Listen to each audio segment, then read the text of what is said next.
comment. I have like a hard stop at like 3:40, possibly a Okay, little well, earlier, but. we'll get as far as we can, and then you'll have the recording and the transcript available for Yeah.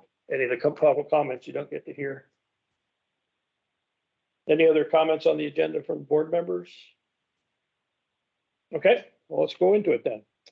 So, board members should have all have received a document that's a list of the responsibilities. You don't have, here's a copy. You all have copies of it? Okay. And maybe we can put that up on the screen too.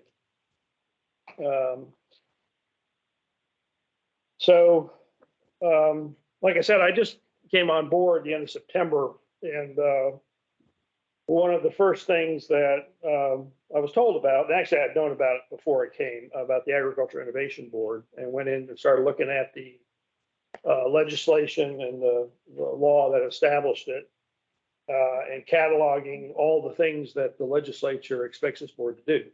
And that's what this list is. And you can see it's pretty extensive. So, from my perspective, and hopefully other people's perspective too, the Agriculture Innovation Board is very important. There's a lot of things that the legislature and the extension, people of Vermont expect us to be looking at, issues affecting agriculture, all very serious topics. And, it's a lot of responsibility, but it's also a great opportunity, I think, to do some good things. So this is the list. And, like I said, it's pretty extensive. It covers a lot of ground. But there are some very specific things that the legislature expects us to do. First off, we have a report due on January 15th on the activities of the board, which we are drafting now. And we'll have that available. We need to schedule a meeting in December to review that report. And, so the board can see if the board has any comments before we send it over to the legislature. We also have a set of recommendations that are due February. If you turn over to the last page, or scroll down to the last page there, Stephanie, you see the last item on the last page. That by February 15th of next year, we are supposed to submit to the Senate and the House a report regarding best management practices for treated article seeds that do not include neonicotinoids. So all the seeds that are treated other than neonicotinoids. So we're going to have to talk about that. And I believe we should schedule a meeting in January to go over those. We'll be working on those internally. And, we'll talk about this again later, but I think we have information from other states that have adopted best management practices for treated seed that we can basically look at and decide if we want to follow. They're pretty straightforward things. So anyway, that's our responsibility for next year. And then by March 2024, we have to consider or propose best management practices for neonicotinoid treated seeds. So that's, we have a lot of work to do in a relatively short period of time. The research that we're going to be talking about later, I think, has a direct impact on those consideration of those VMPs. So we're going to have to figure out how to integrate that as part of the effort. As of right now, we don't have, as far as I know, if looking through the minutes, we don't have a set of BMPs that we're ready to recommend. So you can, if I'm wrong about that, you let me know. But as far as I can tell, we don't have anything. We don't have a work product to present on either the non-neonicotinoids treated seeds or the treated seeds. So is that accurate? Okay. All right. So we have a lot of work to do. This format's very helpful. Yeah. Well, sure. That's actually, Morgan, why don't you talk about the information that we've put together and how board members can access it? Yeah, so this document and then others are all on the Teams site, and hopefully you got, if you didn't get an invite to be a part of the Ag Innovation Board Microsoft Teams site, let me know.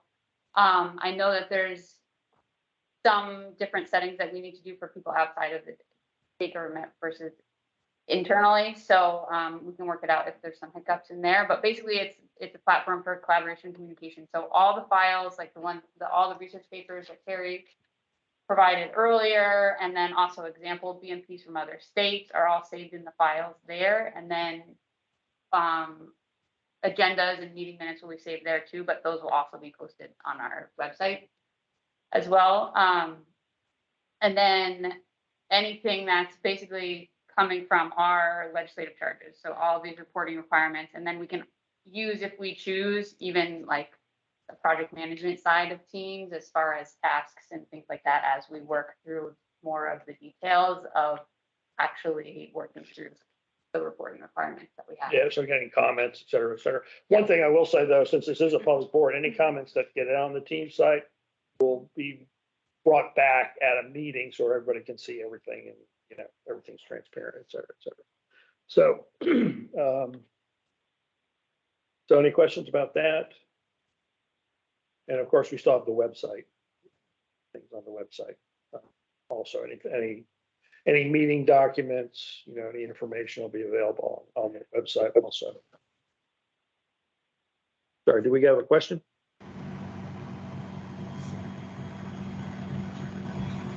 Hello? Correct. Okay. Okay, any questions about the status or the goals or comments or? Quick question. The 1991 pesticide regulations are being updated, or is there a draft regulation? Where does that fit into this as well? Dave's gonna talk about that when he gives you Okay. the farm update. Yeah. We got some information about that for sure. Okay, any other questions? And folks on the call, you know, if you have a question, raise your hand, make sure we don't miss you. Hello, Okay, hello, who is it who's speaking now? my name is Steve Doynell. I'm the director of the farm division. Thank you. Glad to know you, Steve. Thank you. Thank you. Okay, let's, so why don't we go ahead and start talking about the farmer survey. One of the Damn. work products for the board is to survey farmers in every county of the state to help better understand how agricultural inputs currently used, as well as current challenges farmers are facing in reducing these inputs. So as far as I know, that's never been, we haven't done that. The board hadn't done that. It may never have been done. But anyway, we're going to do it. So we have a proposal for a survey, and Stephanie Smith's going to talk about that.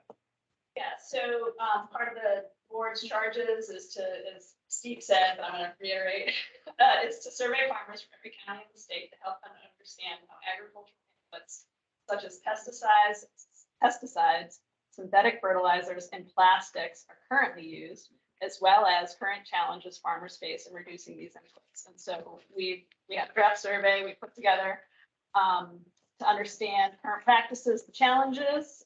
This is what we're looking at right now. I wanted to let folks know that under the agency's authority in Title VI, Section 61, the secretary is permitted to collect information voluntarily from individuals under our jurisdiction and collect that information and report that information in aggregate as a public record. However, individual identifying information that are submitted to the agency based on the survey is, as I understand it, is not necessarily public information. So, so there is a little bit of protection for those that participate in our survey. Because the board will issue an annual report based on survey information, our intent is hopefully run a survey annually and it to be the same or similar questions so that we can see if we're moving the dial and understanding what how practices are changing or how challenges are being addressed. This will also help inform recommendations that are made to the board and to the legislature to make, or even, just changes in our practices within the agency itself.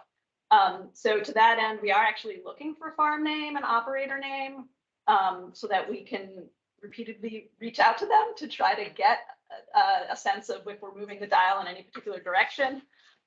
We are also asking for the county location of the home farm specifically, but we would be looking for practices that would take place on any location of any farmland, that is operated by a farm or a farm operator.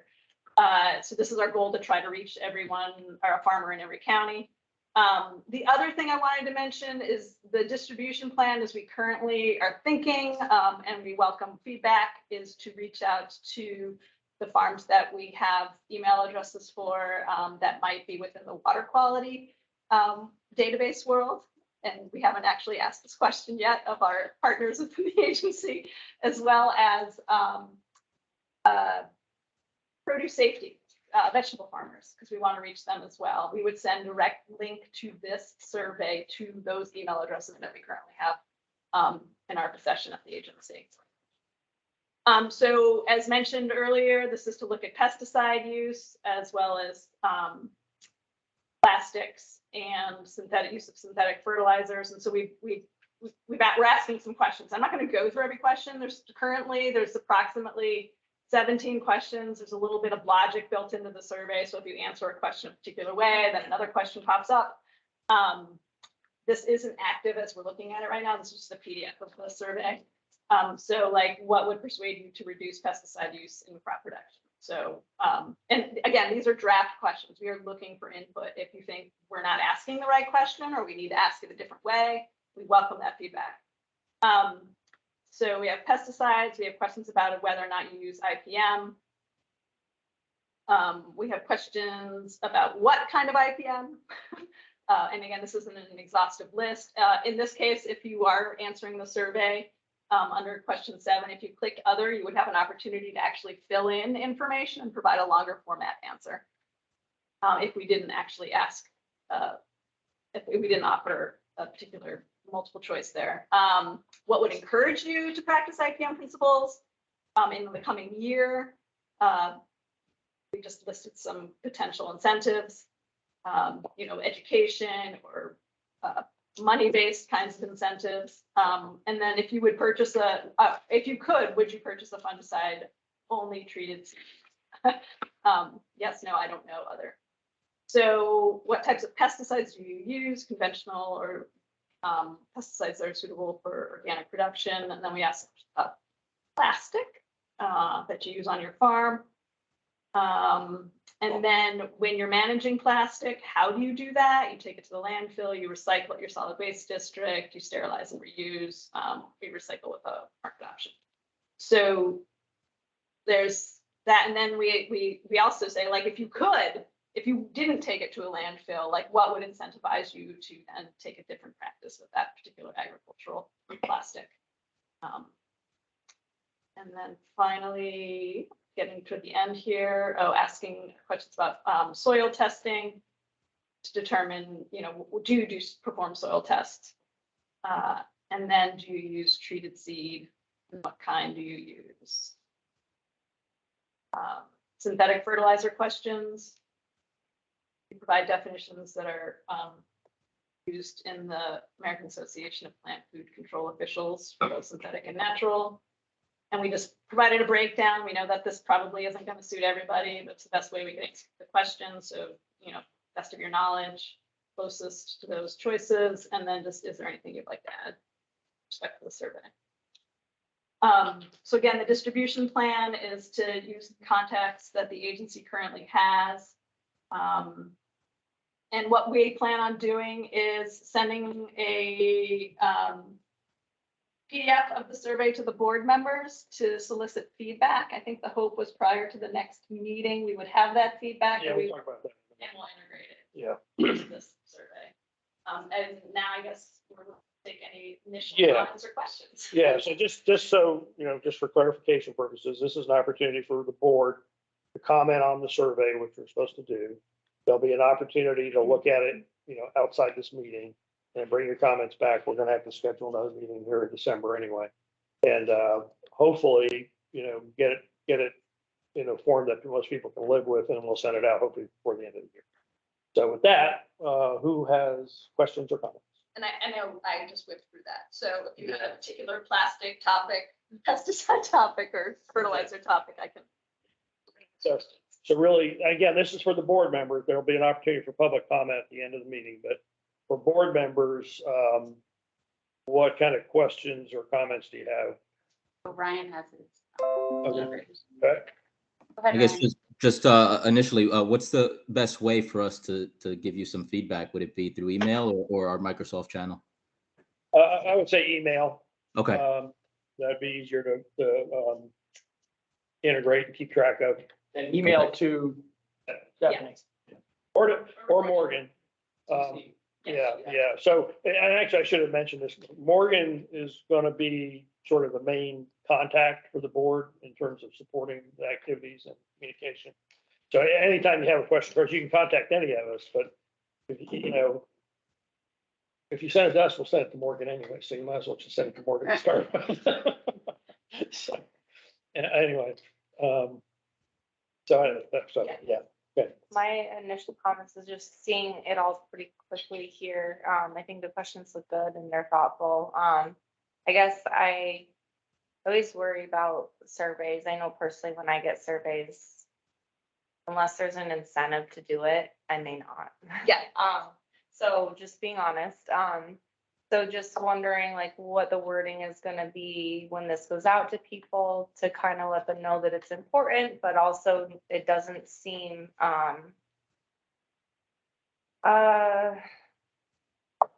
like they could get in trouble if they answer one way versus another, or like, Mhm. that sort of thing. And if there's any sort of incentive that we're thinking of offering people for getting a complete survey back. Yeah, I don't know if there's any way we could offer an incentive other than. And it doesn't even have to be like money, but like, just a reason for somebody to turn it in. Yeah. We need to emphasize the importance of it. And what I'm wondering is are there some organizations that we can use to help promote it? Like So, dairy farmers or, I still don't know all the associations in the state yet, so. Yes. Or extension agents, or, we could put something in AgriView or newsletter saying, hey, the survey's coming out, here's why it's important. The more participation, the better off we'll be. I mean, does that communication channel work pretty well for farmers? I mean, they read AgriView, they get extension newsletters that they actually look at. from my perspective, like extension, yes, maybe, depending on like the topics. AgriView, I don't look at. Okay. Yeah, It's a- I mean, like, usually I do, nothing against it. But yeah, like certainly we all get milk checks. That would have to get, maybe your co-op would have to be involved and like sign on and understand the importance of this. And I think, just being completely honest, like in the dairy industry, this topic is really important and we all know how important it is and we try really hard to be good friends. Mhm. But it also feels a little bit like, okay, what's coming at us next, And so I don't know how to kind of do that in a nice way. Like, it's Yeah. not a threatening thing, it's an informational thing. Yeah. I appreciate the feedback and setting a tone that is like, this is going to develop, potential programmatic assistance, kind of I'd have to think about it more, but yeah, I appreciate the feedback on that. I do think it makes sense, what you mentioned, like who sends the message, because I send these to apple growers all the time about pesticides and they respond because they trust me. So coming from the state might be one thing, but coming from Heather or, whoever else, Heather Driver, I'm saying, or others that already have a sense of trust from the Right. farm community And certainly would be helpful. a lot of farmers already know that Heather Darby's doing this research and, you know, if she could say that this could help her or, you know, it's in Yeah. conjunction with her research in some way, that could be helpful. In terms of reaching farmers in Vermont, I don't know how to ask this question. The Extension Service has a main way to reach farmers, or is it individual Yeah, agents? each program has their own platform. Okay. So it's through the program rather than through the county agents? Oh, we don't have county agents. Oh, okay, well, there you go. I take care of that one right there. I used to be a county agent.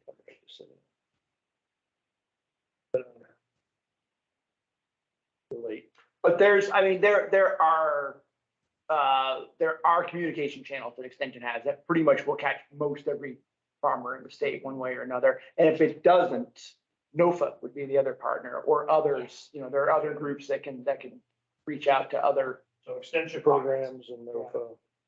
I could think of probably a few other sort of nonprofit ag support groups. Okay, so maybe what we can do, so at the meeting where we talk, you know, finalize this or get your comments, if you can be thinking about who we could contact specifically to distribute the survey. And confirm we can drop your name when we make that Yeah, contact. Well, I think that makes sense because they want to have to see a name that they know and trust. You know, certain folks know my name, but others don't. And they would know Heather's or. Okay, any other board members on the call have any comments or questions?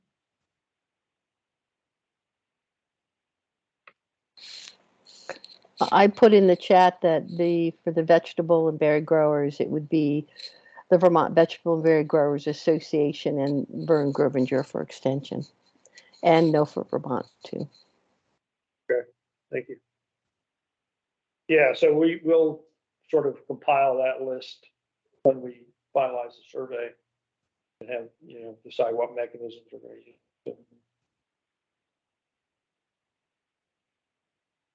As far as identifying where we're sending it, you said we're going to use emails that we have. Well, that's what I was thinking as a distribution plan would be to use emails that the agency currently has. But from this conversation, I'm wondering whether or not we send a link to the survey to other organizations with some, I mean, I think I need to think about it a little bit more, like how we do that. Yeah. That they would send it to their contacts. I don't think it hurts to use different, you know, like if I was to get a survey a few different ways, it might also signify that it's important. You know, so I think it's fine if the agency sends it out and then it goes out to other people as well. Yeah, I find it's helpful, like with the working lands grants, you know, we forward those all the time and the language is written really well to be forwarded. So it's not written to me, it's written to the farmer and says, hey, can service providers send this out to your people? And then we can cut and paste. So it's got my name on it. Oh, I sent this from Stephanie at the agency of ag. And it kind of provides two layers of trust to it. If we look at the communications that have gone out from the working lands folks, it's, I think, really well done. I have a model I can use. So. Yeah. Excellent. Laura, do you have any thoughts about this? No, I think everything you're all saying is reasonable. I'm just thinking, I mean, I think that channel will be good. I'm thinking about the contacts that we have and aren't just our database. And it's like, I'm thinking, you know, it's like your dad, or is your dad going to do it, or are you going to be the one to do it? So do we have the right email contacts really? Because we have usually the main person in the family as our point of contact. The business, not necessarily maybe the one that does it all the day-to-day, all the time.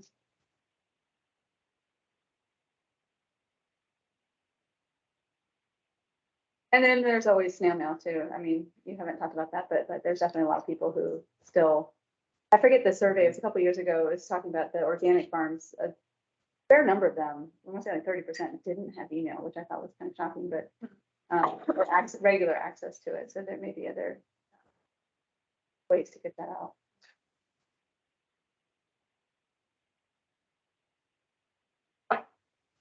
Are we getting comments on the chat? Nope, that. How about the other board members we haven't heard from? Any comments or thoughts?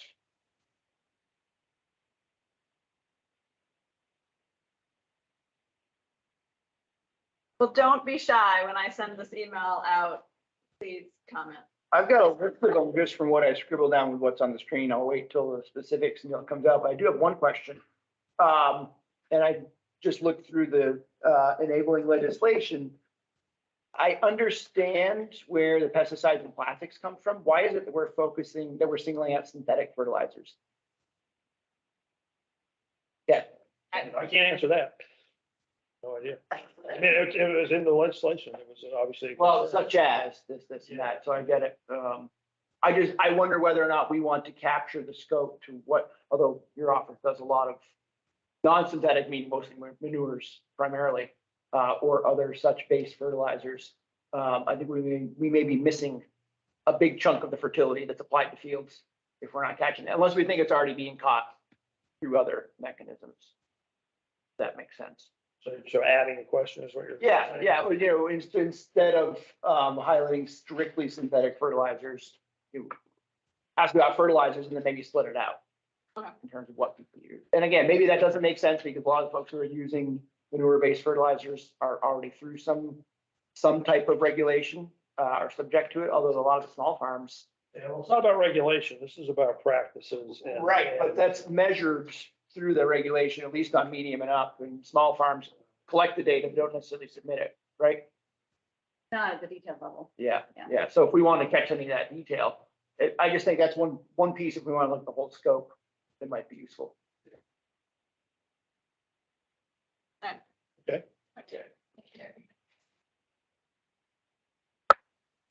Okay, well, if there's no more comments, like I said, you'll have an opportunity to comment after thinking about it for a while. And then we'll revisit it at the next meeting. Why don't we go ahead and talk about the upcoming research? Dr. Darby.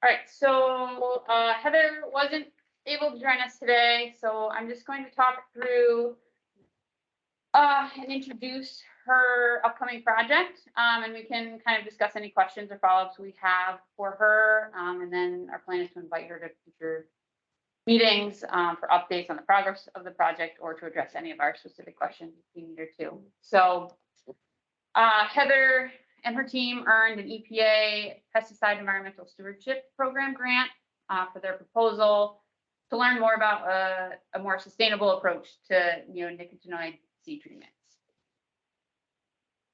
So the PESP grant, they really look at how IPM is used over a 2-year period.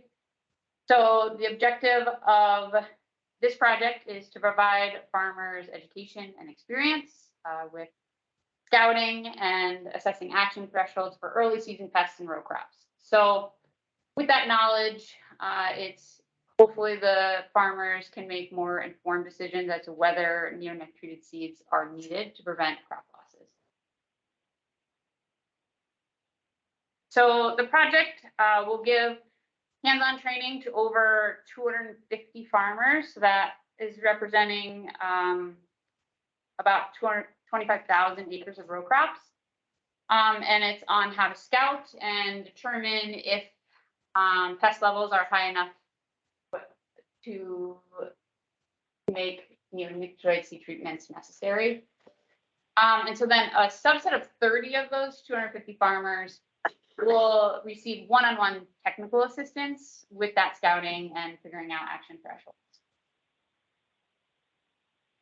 So with hopes of starting this winter, the first part of the project will initiate kind of the education and outreach component of the grant.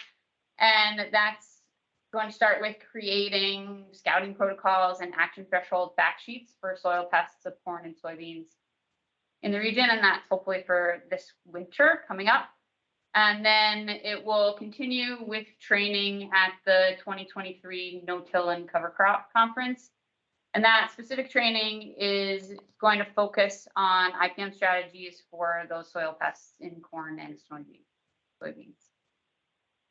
So outreach events in 2023 will continue and will include those 30 partner farms who are receiving that one-on-one technical training, and they'll get the tools to help with scouting and determining their action threshold.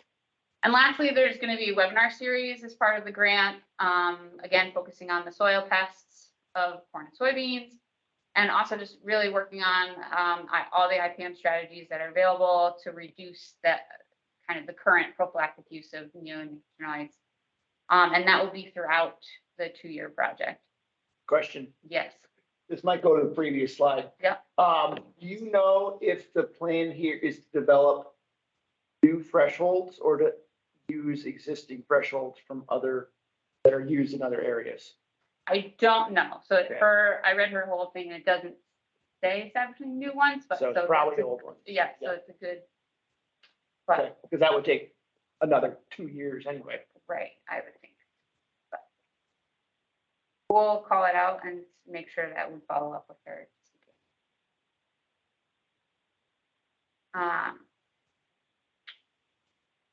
Okay, and then lastly, so Heather and her team are going to have 6 on-farm demonstration sites, and there'll be an on-site comparison of 5 acres planted with fungicide-only treated seed, and then versus 5 acres of fungicide and neonic treated seeds planted. And so the scouting and yield data will be collected for those 2 different plots. And then these sites will be used for on-farm field days each year. And so the participants in those field days will get more hands-on training and scouting and pest identification, and figuring out those action thresholds for those specific plots. So I know, so my colleagues and I are planning on participating in a lot of these trainings and field days, and I know maybe it's a possibility for us to do it as a board as well as the project gets underway. But I think if we have any other questions, I can definitely reach out to Heather in the meantime, but if not, if we want her at the next meeting, we definitely can. I think we'll meet before she's gonna have progress on this. But so it might be a couple meetings away unless we have. She expect to have. So she's hoping to start it this winter. And then, so then it's 2 full years, so it'll be 2024. But she'll be 1 year in, so she'll have some preliminary things, but it's also not like repeated study. It's like an anecdotal site comparison, right? So she's not demonstration. specifically like repeating her treatments. Right.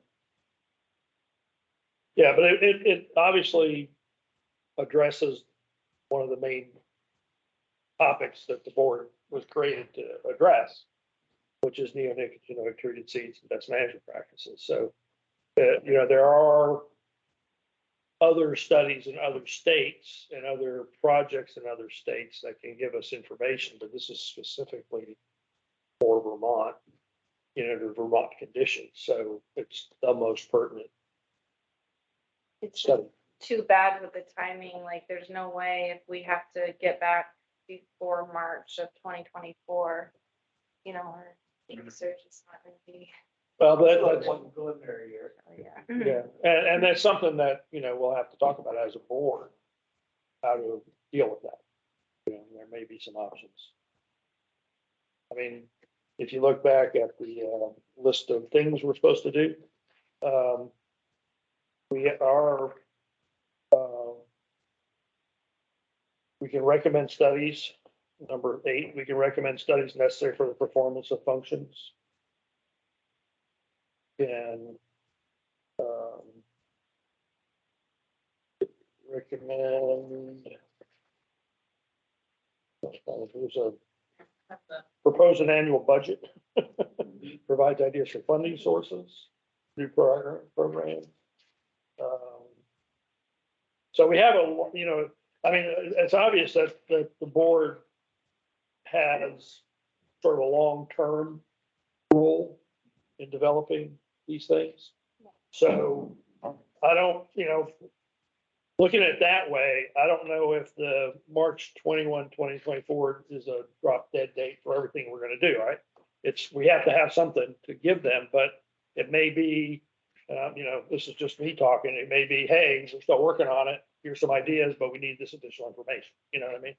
And here's what we need to do to get it. So, anyway, I mean, I don't think the intention, obviously I wasn't involved in it, but I don't think the intention was after March 1 of 2024, the board just stops thinking about stuff, We have- No, if it was, they would have put that in the legislation. They did that with the pollinator board. Exactly. Yeah, they got to drop We dead still date. kept working. Right. Right. So anyway, I think that this is good. This is all information for the board members to be aware of, to be thinking about in terms of, what we need to do and how we're going to get there. So like Heather said, Morgan said, did such a good job. Channeled my inner.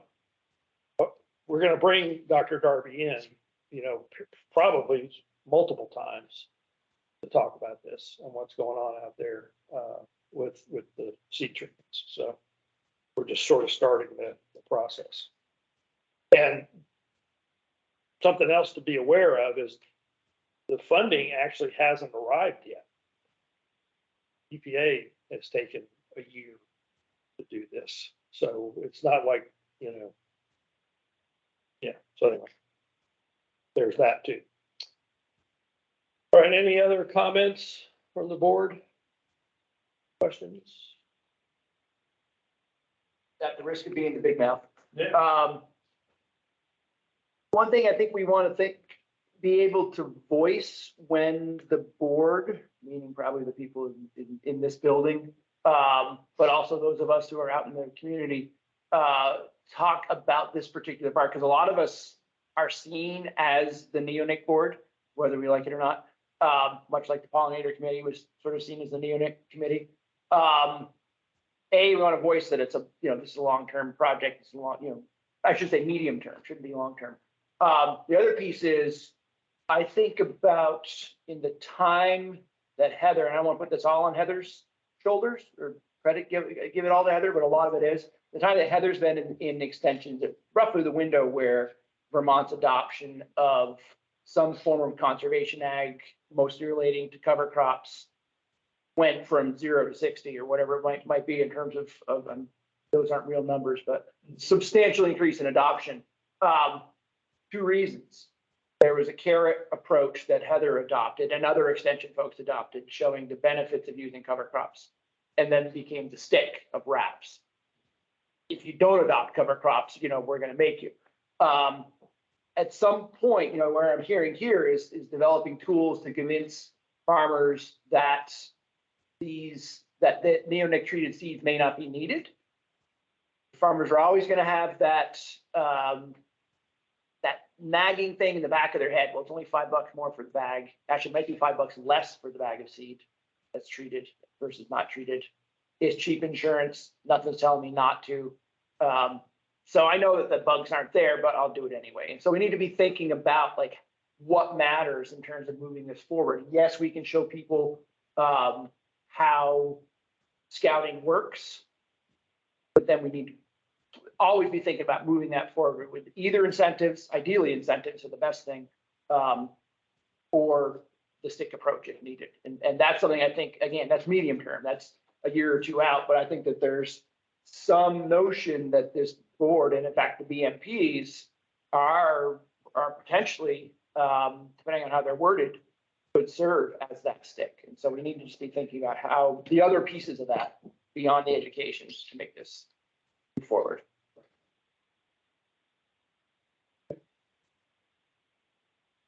Big issue for sure. Lots of facets. Okay, well, if there's no other questions from the board members, we'll go ahead and move up to the discussion of the farm activities. And Dave, you want to go first? Sure. Uh, Can I take a share? Or, is that okay? I guess you have a PowerPoint or? I do, but if I do that, I have to sign on. Can I send it to you or should I just sign on? I'll join the meeting. Make sure your microphone. Yeah, that's what I was.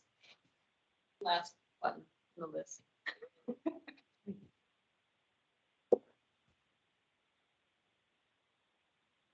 All right, can everybody hear me? All right, that's good, because I'm not hearing you guys. That's probably a good thing.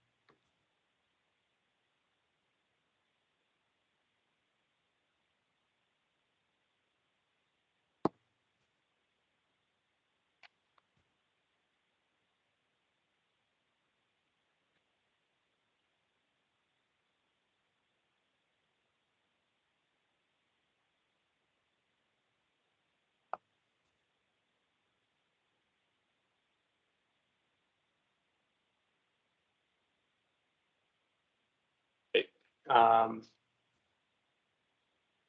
can everybody see the screen?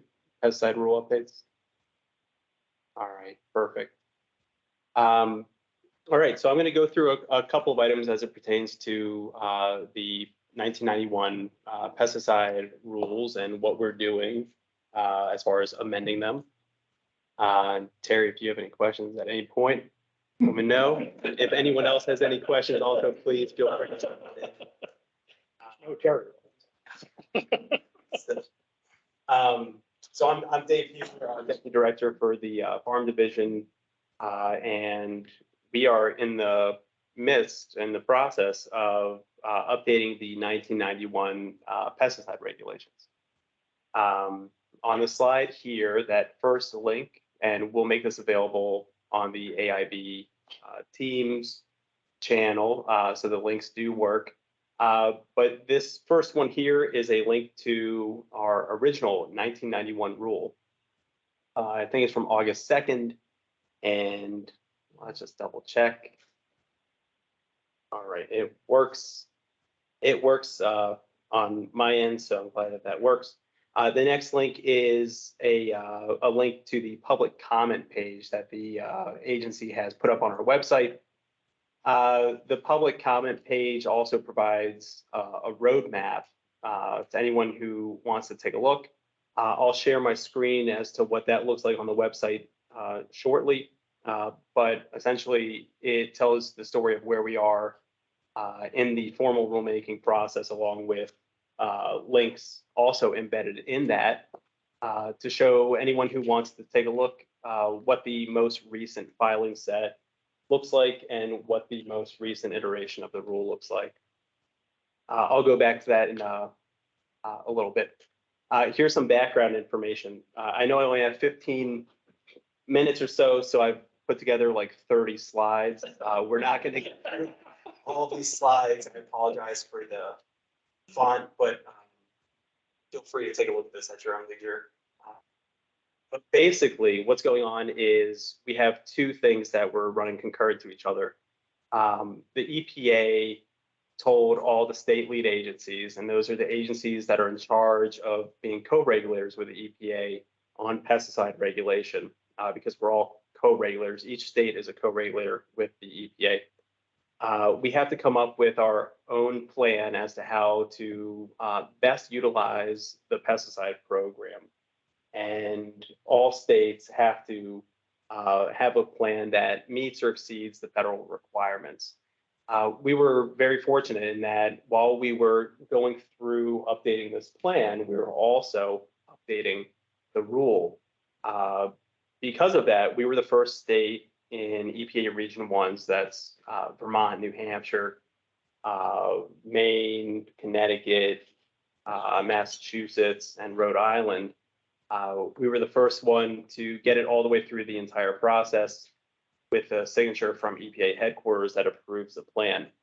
Because we were able to do so, we were making these rule changes as that process was going forward. And so our rule contemplates the changes that were signed off on by the EPA. It was good to have them both moving at the same speed. Other states right now are still trying to get their plan across the finish line and are going to have to update their regulations as well. Yeah, can you clarify? I stumbled across that recently, looking at the EPA website based on I get all the EPA emails, and I was surprised to see that Vermont stuck out as one of the 4 states in the country who were ahead of the curve. And maybe I just hadn't understood fully what it was, because I'm like, well, why are we doing this? And so can you explain more about the alignment of our rulemaking process and the Fed's process? Sure. So the plan itself is for certification training purposes. Gotcha. And it's been something where the EPA has made it clear that they wanted some changes over the past about 15 years. Industry has made the changes. It was then up to the states to codify everything into their own rules. And So this is mostly about pesticide applicator trainings and certifications. it is. Yeah, okay. And if you want to see a copy or anything like that, Oh, please. I've got it. I just ran out of time to look at it. Yeah, no problem. It is, I think, 174 pages of not that I know the number, but I think it's something around there. Now onto the rulemaking process. When you go through rulemaking, Vermont has a formal rulemaking process that's set out in statute. So the first step is you have to draft a rule or any amendments that you want to a rule. We did so. In fact, since 1991, we've tried on 3 separate attempts to go through the pesticide rules. We made it the furthest so far on this try. So we drafted some amendments to the 1991 regulations, with the primary purpose being that it needs to be a little more readable than what it was for the past 30 years. I think that we succeeded in doing so. But throughout the process, we're able to employ a public comment approach. And so that's only something that can make the rule stronger, because it's something that the regulated community wants to see in the rule. It's something that the public has a vested interest in as well. So we prepare a filing set for ICAR, the Interagency Committee on Administrative Rules. It's a committee comprised mainly of the general counsels or other representatives for the other agencies and departments in state government. The intended purpose of ICAR is to make sure that what one agency is putting forth is not stepping on the toes of another rule, being redundant, or otherwise infringing upon some other part of the regulated community. And since the state of Vermont as a government represents the state of Vermont as a whole, we have to make sure that what we're doing is bettering the public, and again, not infringing on anyone else's rules. So we prepared a filing set as well as the rule, presented that to ICAR. We had 2 meetings. The first was March 14th, 2022, followed up a week later with a special meeting, March 29th, 2022. Prior to the ICAR meeting, the Agency of Agriculture met with individual agencies to get their take on the rule and make sure that we were all working together. Following that was a public hearing on June 15th, 2022, also in this second floor conference room. The entirety of that public hearing is on our website. It's also on YouTube. I invite anybody who's interested to take a look. It has a very in-depth presentation about the changes to the rule. Following that, public comments for the APA are held open for at least 1 week. We had a public comment period that ended on June 23rd, 2022. The agency received comments, and the next task is to respond to those comments. The agency responded to those comments in a responsiveness summary and then published those on the agency's website. Also on that chart that I'll show everyone in a moment on the agency's website. The next step after that was prepare a filing set to go to LCAR. The agency prepared that filing set as well as incorporating any changes that were made pursuant to the responsiveness summary and the public comment period. That filing set along with the annotated copy of the old rule and a clean copy of the changes to the rule were then sent over to Secretary of State as well as to Legislative Council and to the LCAR committee. The next step is to present the rule to LCAR. That's scheduled for this Thursday, December 1st, 2022. Following that meeting, if it turns out that LCAR wishes to move forward with the rule and adopt it in a favorable manner, then the agency has to prepare a final filing set for the rule. And then once that has happened, the final rule can be in use after 30 days past that last filing.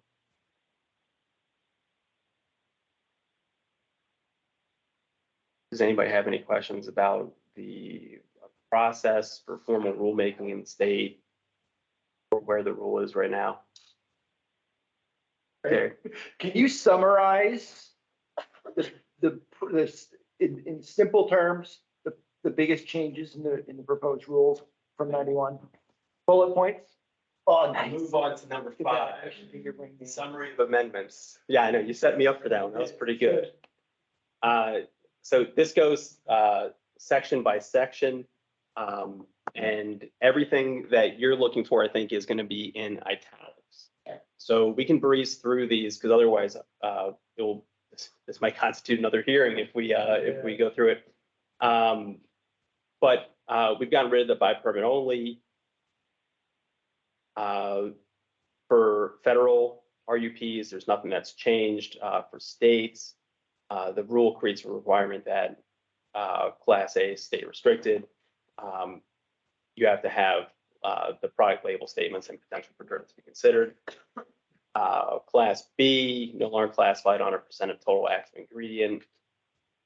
Nothing much for the Class C homeowner, except that limited percentages of active ingredient and the unlimited percentage of active ingredient both have some amendments there. Are the neonic rules the included in here? The neonic rules. In terms of Yeah. moving neonics to restricted use. Go to the It'll get there, to the okay. B portion if you like. Okay. But for purposes of AIB, the rules that Steve was talking about that would be promulgated potentially March of 2024 weren't contemplated to be part of this. These are the pesticide regulations for use. Right. So, how do we regulate? How do we train? How do we certify? Those are all things that have to be incorporated into the pesticide regs from 1991. Right, but neonics in Vermont are already Yeah. under the existing, Under the already- and that's carried forward. Okay, so no change. In addition to some of the other updates, just the section numbers have been changed for readability. Here's one though for applicator certificates.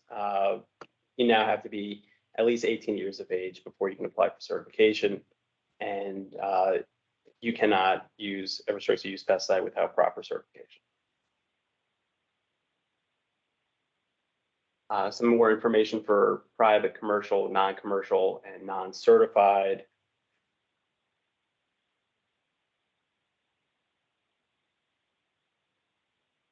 The amended regulations make some changes to dealer licensure,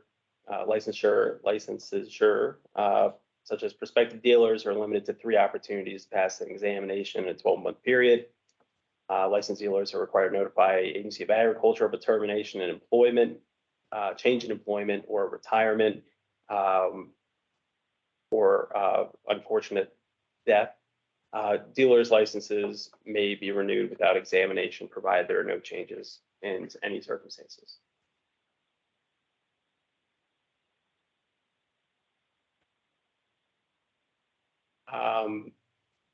So the rule also prohibits the use of a federally restricted use pesticide by anyone other than a certified applicator.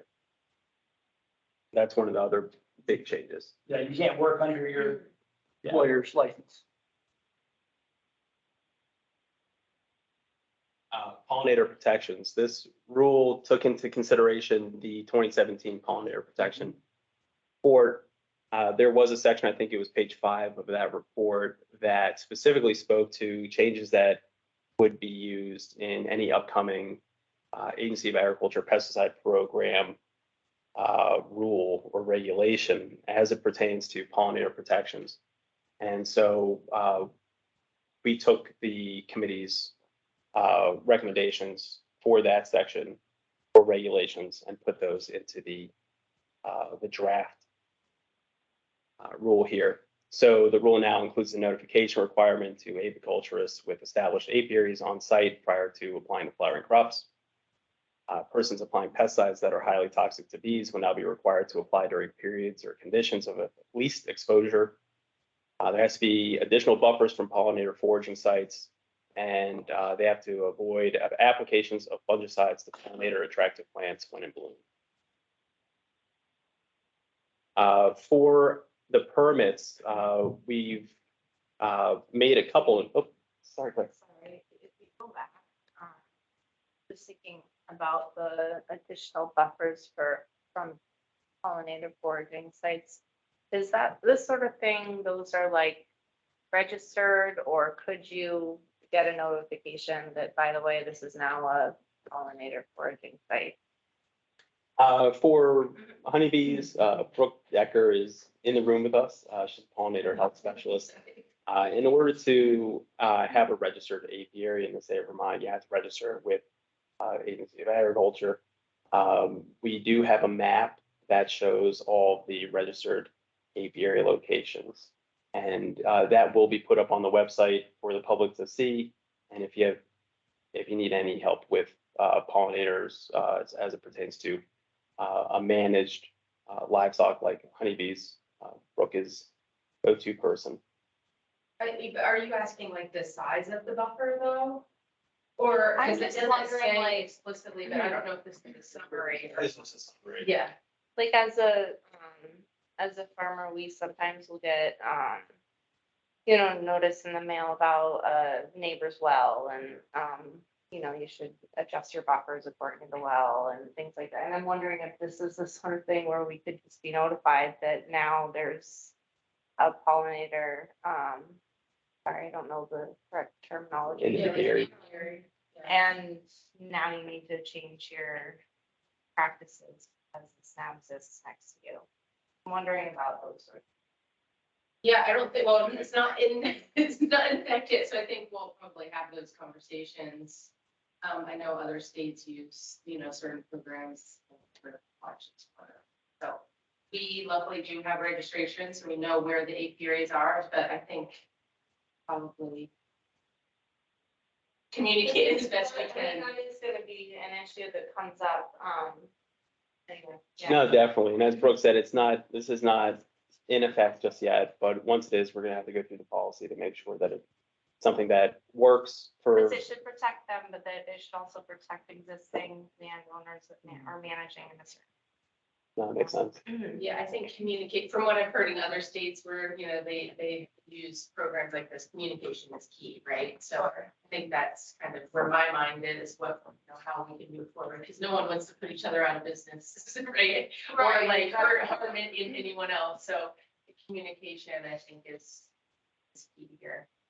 Well, the other thing to keep in mind is that even irrespective of what this regulation says, EPA now is putting language on products that would essentially accomplish the same thing with whatever the regulation says. There's specific language now.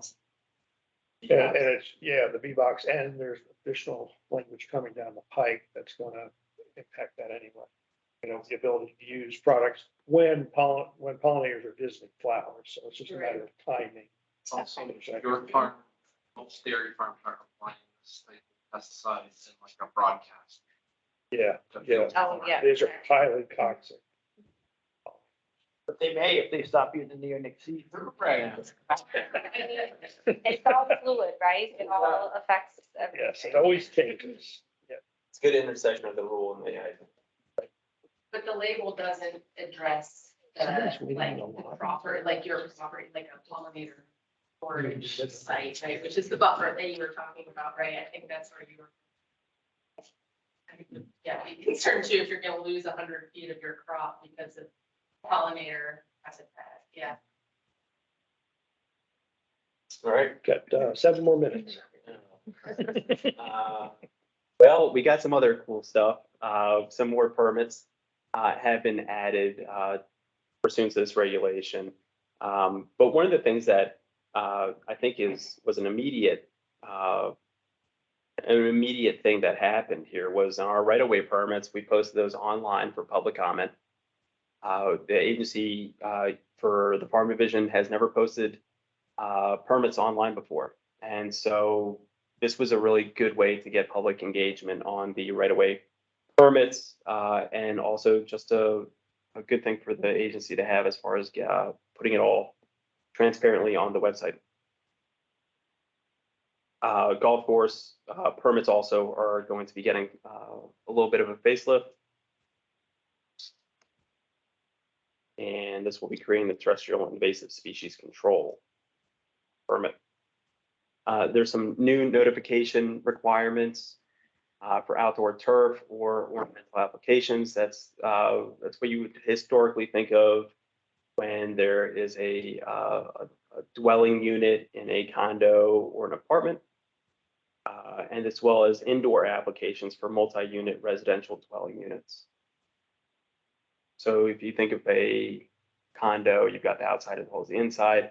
What happens when somebody on the inside needs, a pest remediation for their room or their unit, and then also what happens when the pest application is made on the outside of the building, indoor and outdoor. Additionally, this rule has some updated record keeping requirements for certified private applicators, certified commercial and certified non-commercial applicators, licensed companies, Class A dealers,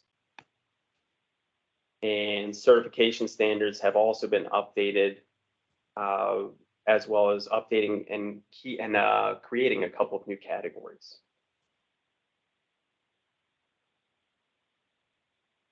And that should do with the storage of bulk pesticides. These were also EPA requirements as far as the pesticide storage goes. And those come from 2009, where industry made the changes, and government is now codifying this across the board in all 50 states.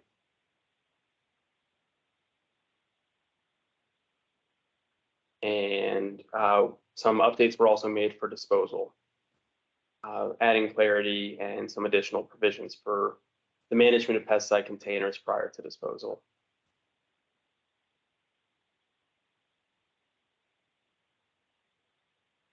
And if anyone has any other questions, please feel free to contact me. I included my phone number and email up there. And that's all I have for everyone today.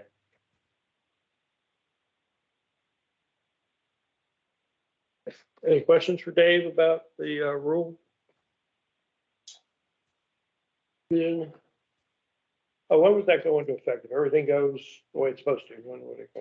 If everything goes very smoothly over at LCAR, such that LCAR gives an approval memo on December 1st, technically this rule could be promulgated on December 31st. So there could be a new pesticide regulation by the very last day of this year. And so there is a possibility that could happen. Every 30 years. Yes, every 31 years.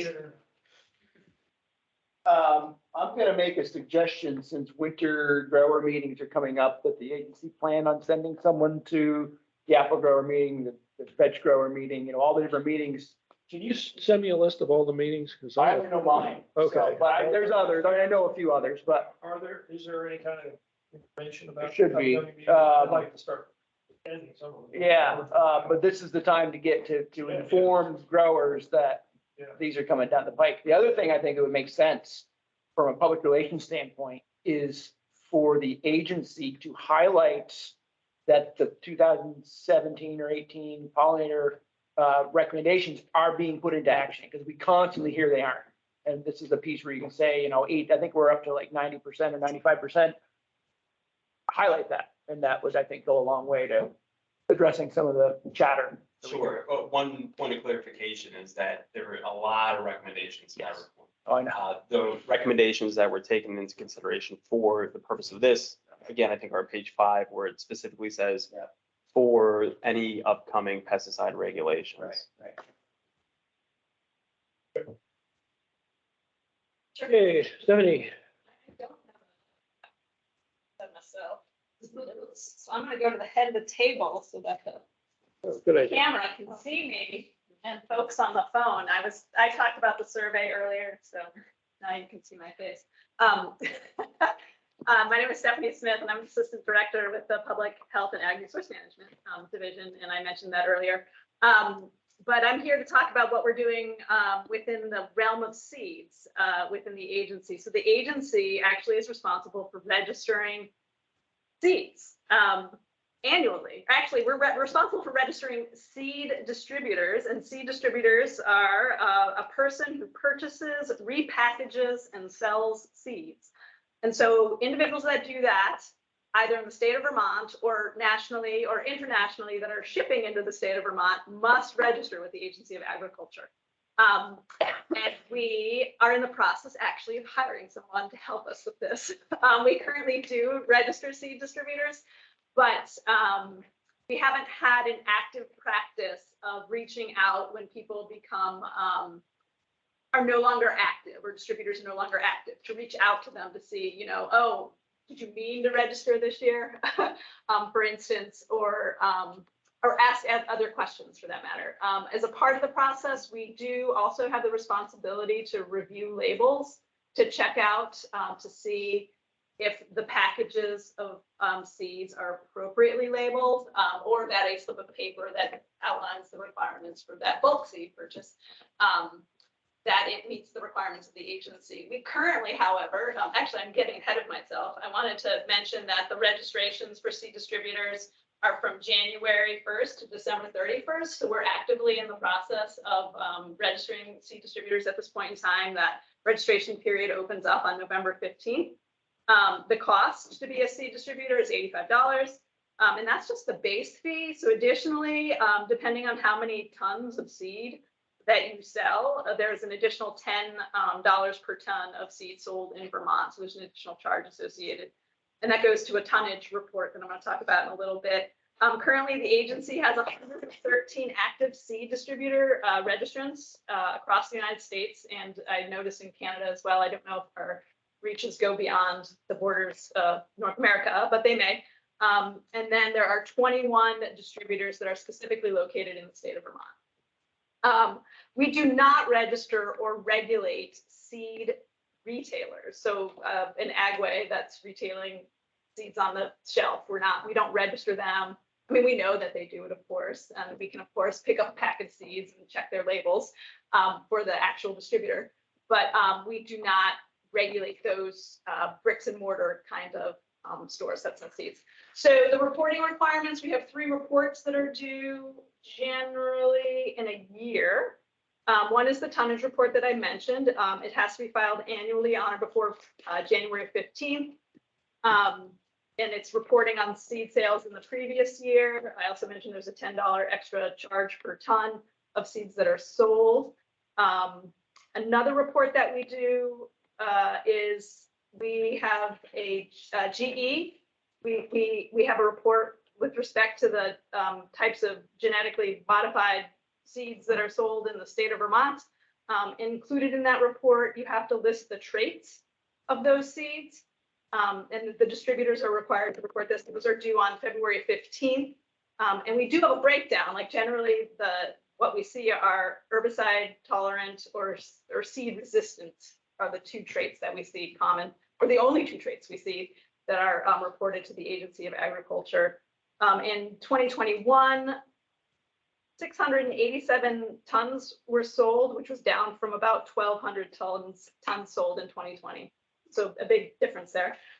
And then the other report that we do, which is also due on February 15th, is the treated seed report that seed distributors are required to provide to us. On that form, we just ask whether it's untreated or treated. We do not collect any information with respect to the types of treatment those seeds are receiving. But based on my research, the types of treatment that could happen are, a fungicide or insecticide, but a plant protection type of treatment. And you all may know this, I'm just talking here, a growth regulator treatment, biostimulants, micronutrients, or inoculants. So there's lots of different kinds of treatments that a seed can get. And we're currently, based on statute, only collecting information about what's treated and what's untreated and sold in the state of Vermont. So we have a small gap there. In 2019, 12 companies reported treated seed to the agency, and in 2021, only 8 companies reported selling treated seed in the state of Vermont. So some recommendations, as I mentioned earlier, we're in the process of hiring someone to help us kind of go through our list of both active and closed distributors in our state, to make phone calls to ensure that folks are getting registered with us. We are also we need to put into place a practice that requires individuals to send labels to us, because we're not required to receive them. We don't have a mechanism under which we do receive them, and ensure that the labels meet our seed labeling requirements prior to that seed distributor becoming registered. So there's a gap. And then also managing that information. We're hiring one individual to help us with this process, but I think label reviews of all the seeds that are sold in the state of Vermont come into our state, not just those that make or that distribute seeds in Vermont or Vermont-based companies, but companies across the United States, Canada. It's a fairly big lift. So that's something we need to work on, and maybe, come up with a process and a way of addressing that with resources. And then as well, capturing the kinds of treatments that seeds receive in our reporting requirements in the last report that I mentioned, so that we can actually inform the AIB what kind of treatments are happening on seeds that are sold in the state of Vermont. Some other ideas, just broadly, better improved communications with current registrants and potential registrants regarding, becoming registered with the agency and ensuring that they understand label requirements. More robust enforcement with respect to folks that are distributing seeds in the state of Vermont that are not registered. And then also requiring reporting. So currently, as they shall report, so it's not voluntary necessarily, but we don't have an opportunity for people to say 0, so that they're reporting something to us and we capture that they have reported. It's usually a total yes, there's no option. So we're having a hard time making sure that people are reporting to us. Let's see here. And then honestly, with the seed rule, or the seed law, I should say, and the seed rule, potentially creating a better flow, kind of workflow with respect to databases and the registration of distributors, making sure we have control points where we can ensure that we're reviewing labels prior to the distributor receiving their registration in a given year, but kind of improving that workflow. And that might be a much bigger project. I don't think that's just an internal change. I think that's a database issue. So that is needed as well. So I think that's my update. Then I welcome questions. Stephanie, I'm just curious, do you know what 2019 was? Was there a COVID bump? Did people decide they wanted seeds and that's why they were more registered? I don't know. I just have information. I don't have any analysis as to maybe why it changed. I just wasn't sure if you knew at 19 if there were a lot more seeds sold, because it went from go back to 18. It went in half from 20 to 21. Yeah. And I was curious if 19 was back where 21 was. Where 21 was. I can find that out. I don't know off the top of my head. It could be that. It could definitely be that. It could just be increased costs just generally in 2022. Well, that wasn't cost, that was it. Right. Yeah. Comments, questions?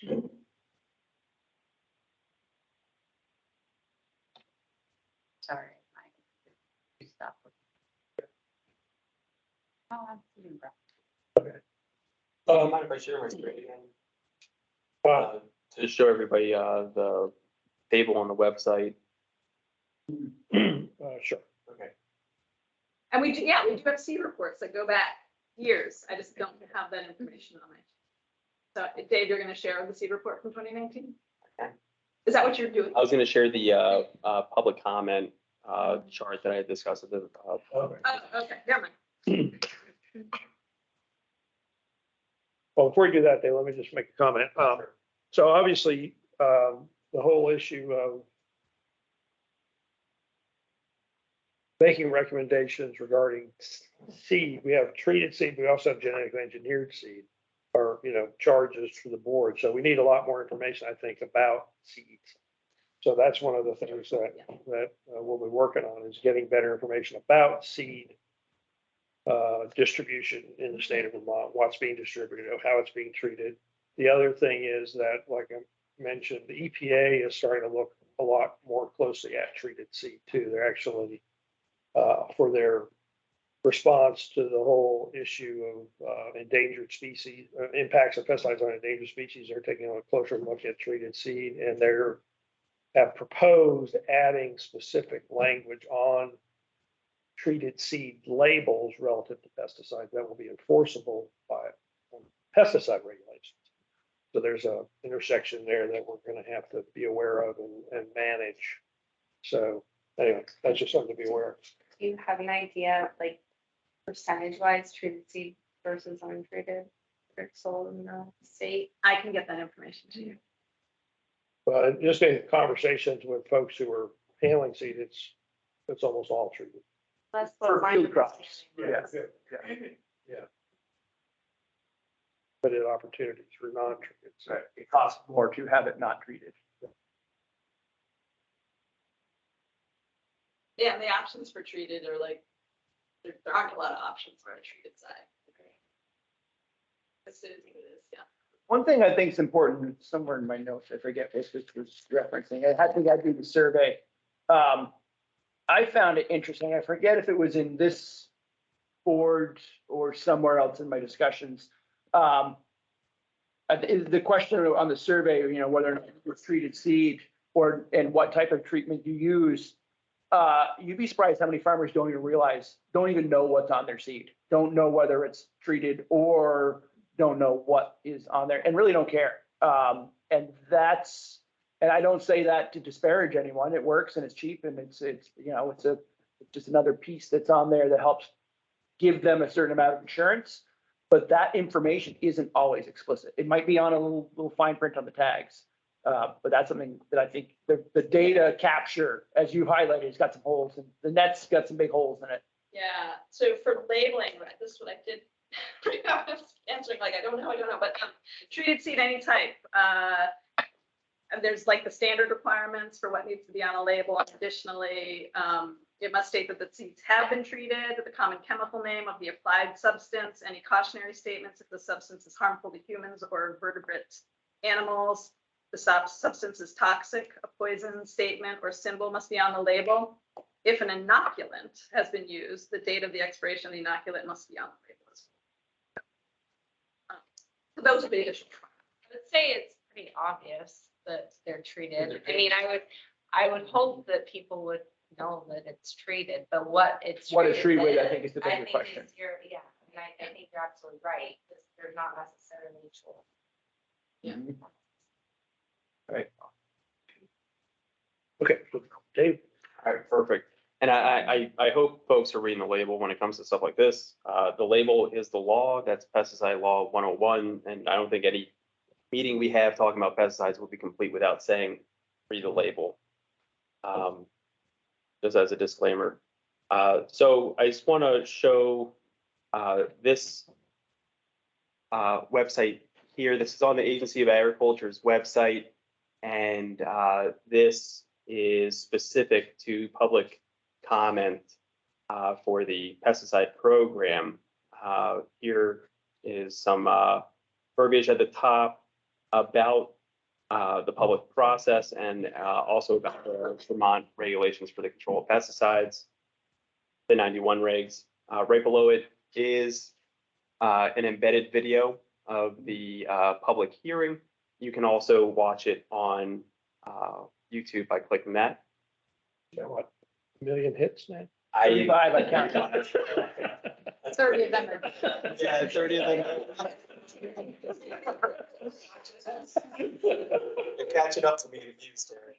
Right below that is a table that shows where in the process is, and also has embedded links along the way to show what version was available for comment, a link to the hearing, which you can also see above, when the public comment period ended, how to submit a comment. All you had to do was click on this, and it sent you to a email address, which was farmrules@vermont.gov, and a couple other copies of the filing set, along with the responsiveness summary at the far end over here.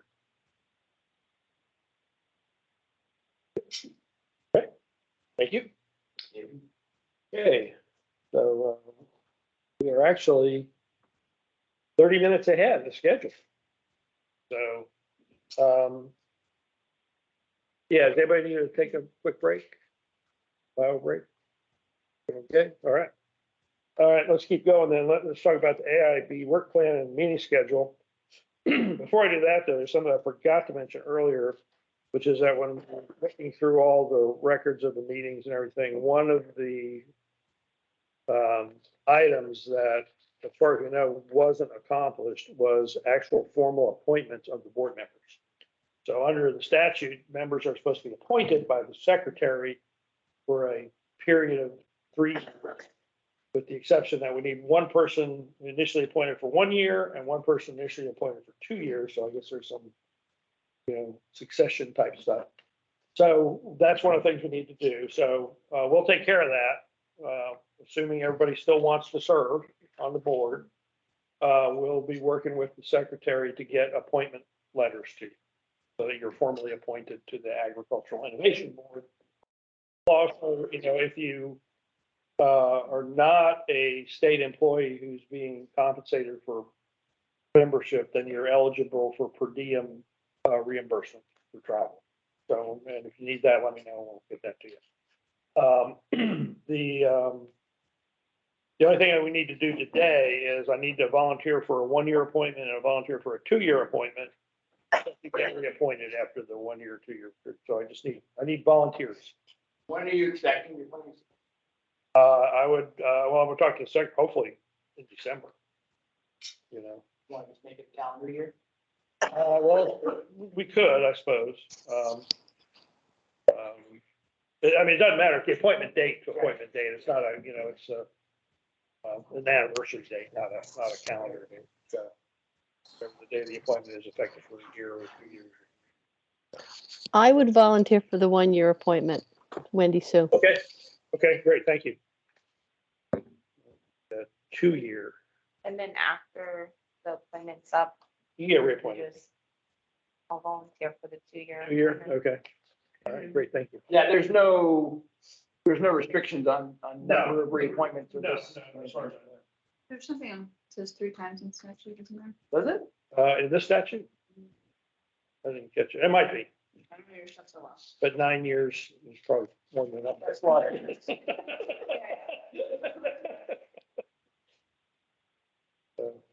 Okay, well, thank you very much, and we'll take care of that.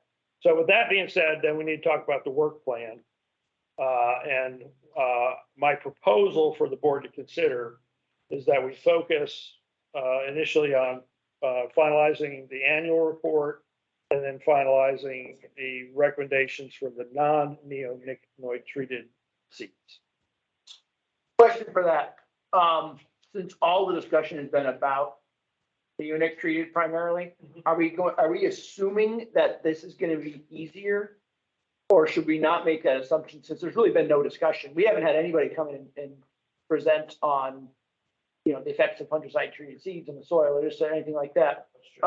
So what's the assumptions with those separated dates? I know one of it's legislative, that's the primary piece. Well, just a couple of points of information. which need to be fleshed out. One is, as far as we're aware, Dave or Clark and Matt, if you're aware of any, we have no complaints relative to non-neonicotinoid seeds, right? That we're aware of. No issues that we're aware of. That's number one. Number two is that non-neonicotinoid treated seeds apparently are hard to come by in the state of Vermont. So treated seeds that are treated but are treated with anything but neonics. Right. Yeah. is a minor, apparently a minor thing. And we can certainly, hopefully, Steph, maybe get some information on that between now and the next meeting. We can fix- The availability of non-neonic. Yeah, or look at the ones we've got that we know are treated and look at their labels and see if they have neonics or non-neonics on them or. No, we would just have to, voluntarily, people would have to submit those labels. They don't have the labels submitted already. Yeah, no, we do not, we Okay. don't collect, that's one of the, yeah, we don't. Okay, collect labels. we can make a run at it, get some data. See how far we get. I think that the point that was just made is important. We don't have a lot of information and testimony and experts and whatnot on non-neonic treated seeds, but we also don't have complaints. Right. And so, Exactly. yeah. Okay. So the idea would be come to the next, well, it would be the January meeting. I think, well, we can bring some information to the December meeting, but I think we need to have something to, think about and be prepared to comment at the January meeting. So a set of BMPs, basically called from the BMPs that are used in other states, the generic treated seed BMPs, to bring to the board either in December or January, depending how fast we can get it, to further consideration. And it'd be basic things like, bury untreated, unused seed, bury it or dispose of properly. And, don't bury seed a certain depth and, whatever it is. Just real basic stuff, nothing very specific in terms of scouting or, anything like that, but just real generic. That's the idea anyway, unless somebody has other ideas, and all the board members certainly would be invited to provide any ideas they have. I'm curious, on the SharePoint page, there's a folder for neonics that has BMP in other states. Is that all encompassing of both, or is it specific to neonics? I haven't looked through it As all. far as we know, it's neonic. Yeah, that came from So are there other ones then from other states I that don't think so. there's nothing? No, well, what I'm thinking is, some of the BMPs are geared toward possible toxic effects from the neonicotinoids from carryover or whatever. Whereas there are other sort of generic BMPs about just general management of treated seed. So that's what the idea is, to focus on those initially. So anyway, so the proposal for the work plan is to schedule two meetings now, and then work on those two reports between now and basically focus on that to get this done before we tackle anything else. All the other 18 things we're supposed to do. So, Comment on the survey, right? yes, and comments. Let me forget. So anyway, that's the proposal for the board to consider as a work plan. Anybody have any comments?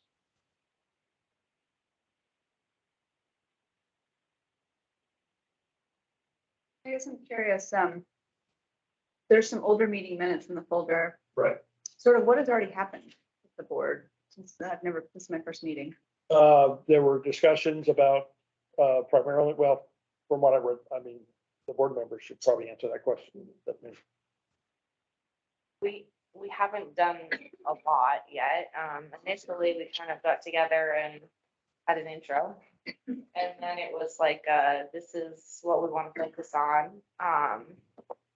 And then we've had some people visit and talk to us about topics related to kind of what we have to tackle. I don't know, Terry. Yeah, most of it, so the meetings were supposed to be scheduled topically, so it's like, this is the neonic meeting.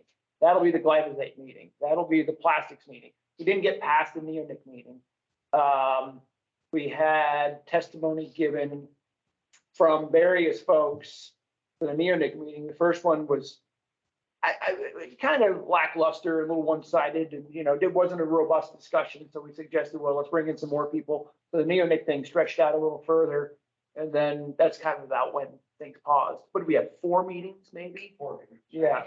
And I mean, we got to the point where it was suggested that we start drafting DMPs for the next. And I don't know, Terry, how you felt. It felt like we didn't really have all the. We weren't information ready. yet. No, we weren't ready. And that's when the staff shuffle started happening at the agency. So wise to. And it was a pause. Yeah.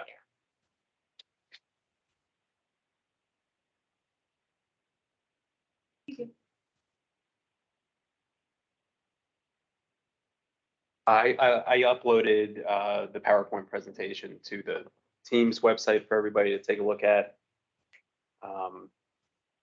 And we'll be adding documents that are presented here to the Teams group as well.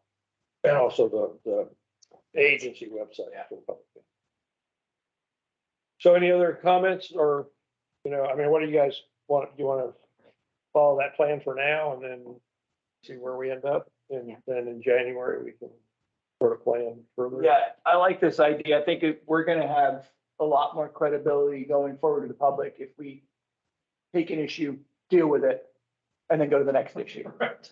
Yeah, I agree. Nodding heads out there.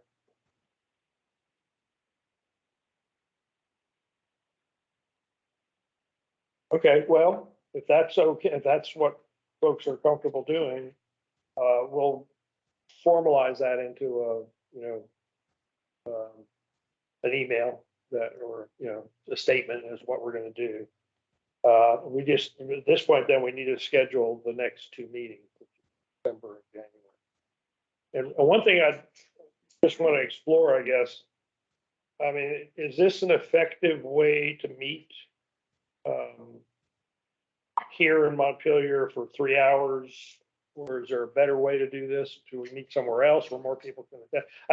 I think in-person meetings are more effective, especially when we're considering, you know, developing a document or reviewing a document.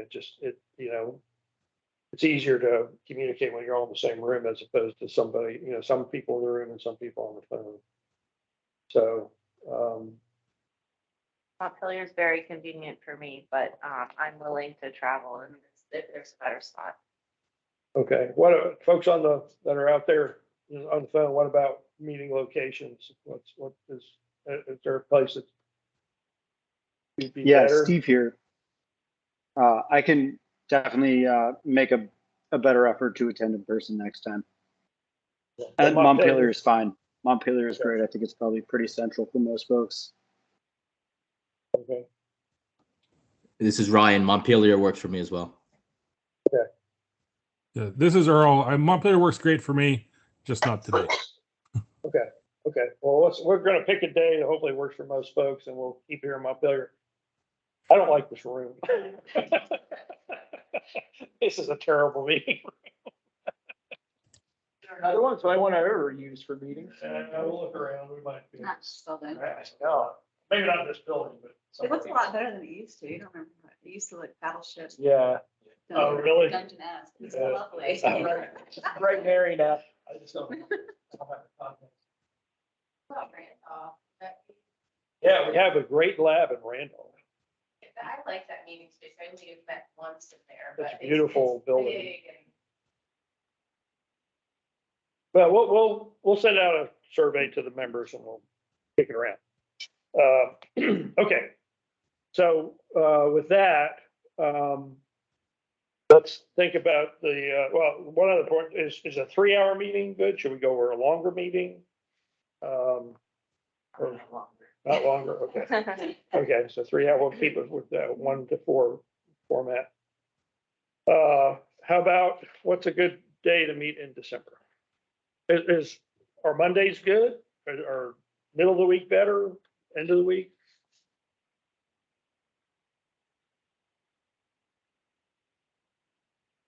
mine. I have the 19th on my calendar, the VAIB meeting, but that's just left over from. That might be a little too close to holidays for some folks. For me, it depends on the day. Okay,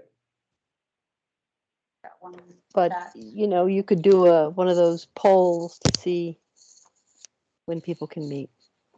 Does the 19th work for people? that Steve Schubert says no. Oh, Or 12th. We stick with Mondays. well, 12th will work. We have an all agency meeting on the 12th.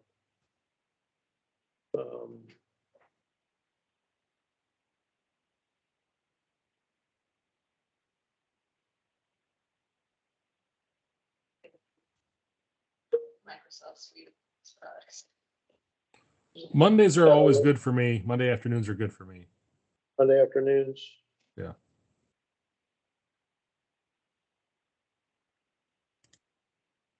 Oh, yeah, we're kind of running out of days here. Yeah. Well, are we looking for a quorum or are we looking for 100% attendance? So Steve just said he could make the 19th work. Okay, okay.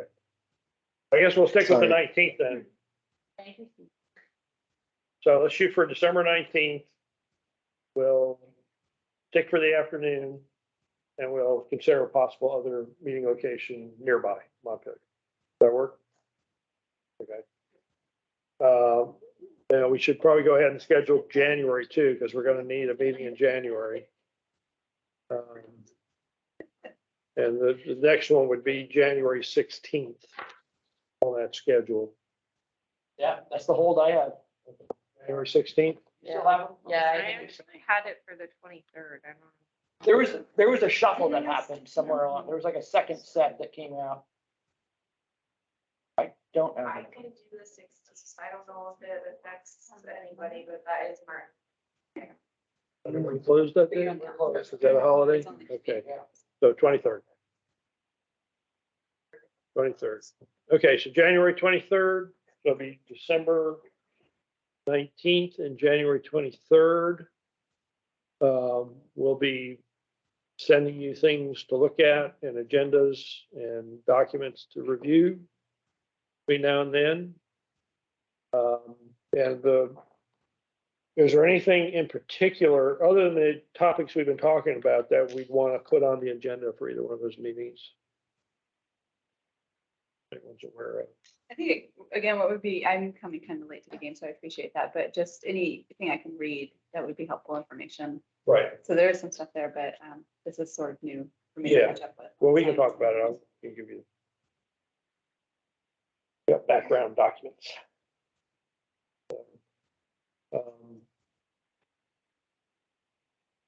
Anybody on the phone? Hey, guys, I'm sorry to backtrack. I can't make it in person on the 19th. I'm sorry. Well, if it can you was- do it on by phone still? Yep, I absolutely Okay. can. I could Okay. probably be there by 2:00. Okay, well, that's fine. Okay. Yeah, I mean, any participation. The more Yeah, no, sorry. participation, I'd really like to be there in person as well. and we'll bring cookies next time. Good deal. We will have cookies next meeting. So that's an incentive for anybody. I'll take it.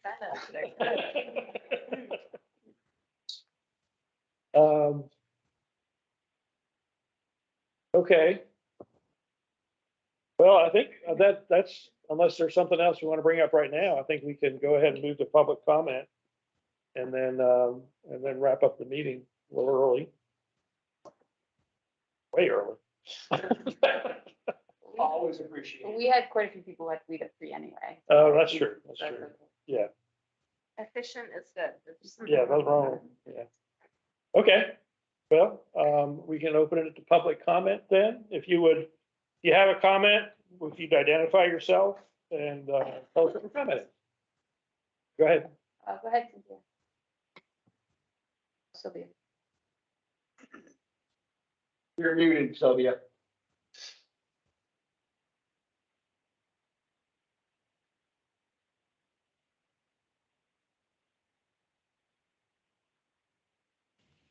Thank There you. you Yes, Sylvia Knight. I live in Burlington. I'm an Earth Community researcher and advocate.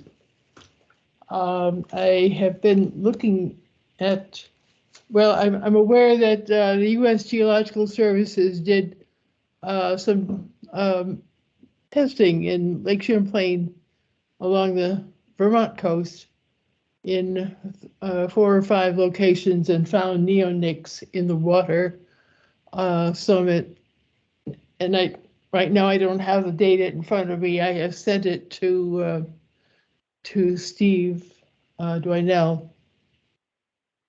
And I think we need to be aware that PFAS are now have been found in insecticides. I have a study from Texas, and I don't know if you would be interested in it.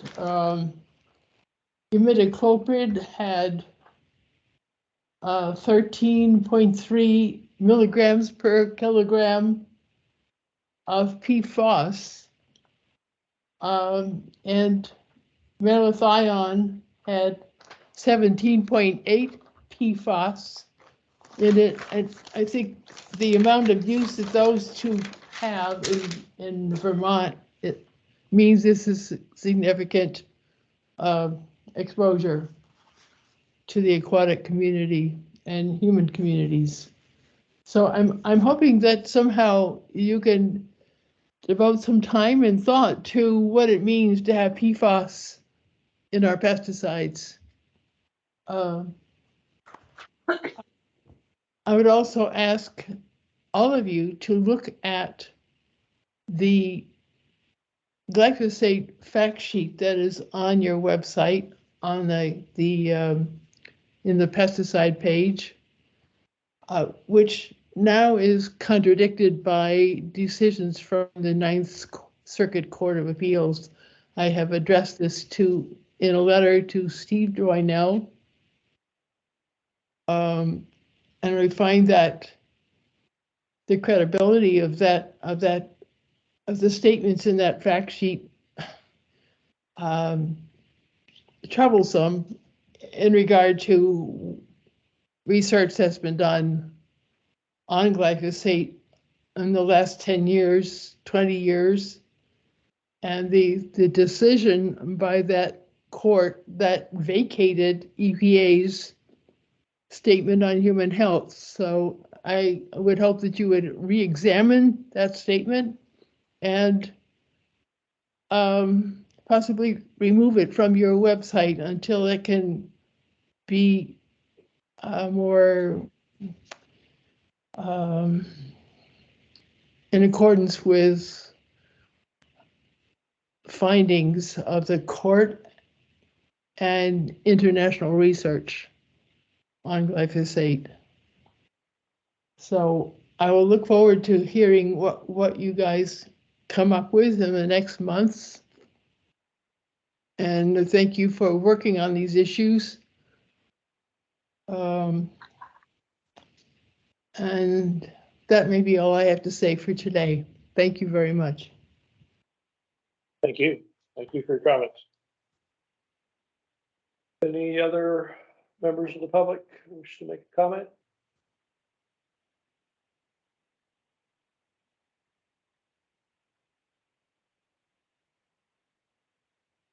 Don't see anything of any in chat or anything. Okay. Well, thank you, everybody, for participating today.